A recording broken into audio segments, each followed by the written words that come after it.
Let me bring in former Ohio State Senator Bernie Sanders supporter Nina Turner. Thank you so much for joining us again. Thanks, Tamara. How would you describe the campaign this morning? Well, hopeful still. I mean, we're still in it. Not much has changed, and congratulations to the secretary for her victory.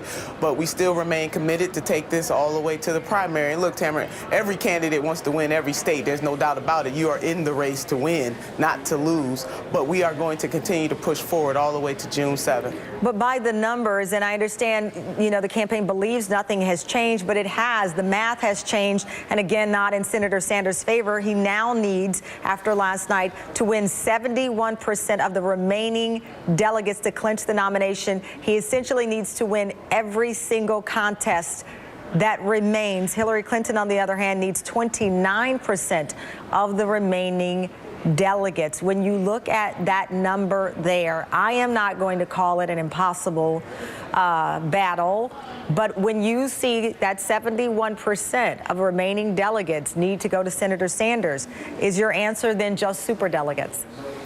Well, not necessarily, Tamara. I mean, she doesn't have the numbers. I mean, she doesn't have the delegate numbers, and neither does Senator Sanders at this point. So there's still lots of delegates to go. We know California is over 400 delegates in play in that state. And let us not forget, when he started this process about a month ago, she had 300 pledged delegate lead over him, and now it's a little over 200. So we're still going to push just as hard, working state by state to continue to try to earn those delegates, win the races and earn those delegates, and walk her down so that by the time we get to the convention that he has overtaken her.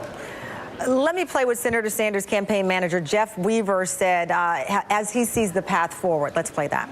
Okay.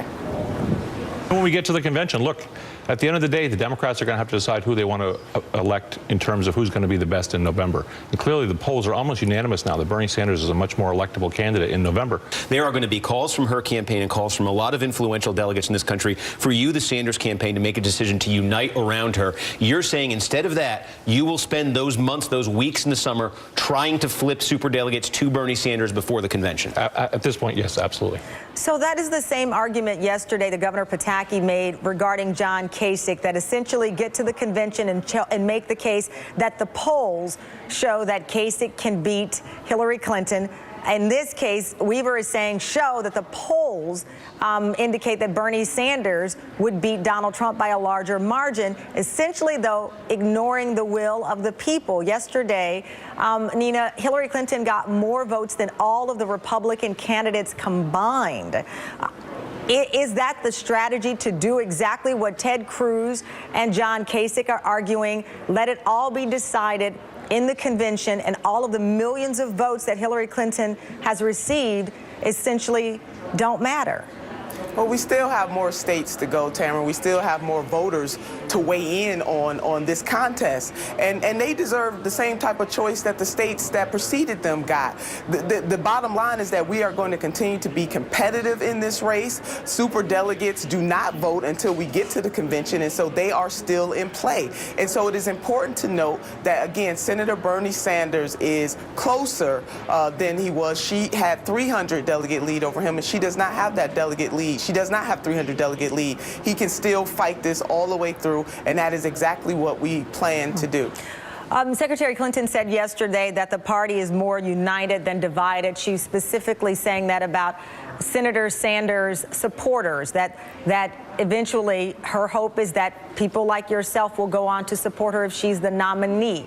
Have you started to have that conversation with yourself? And I say that, New York Magazine today, Bernie Sanders has run a surprisingly effective presidential campaign, but Bernie Sanders is not going to win the Democratic nomination.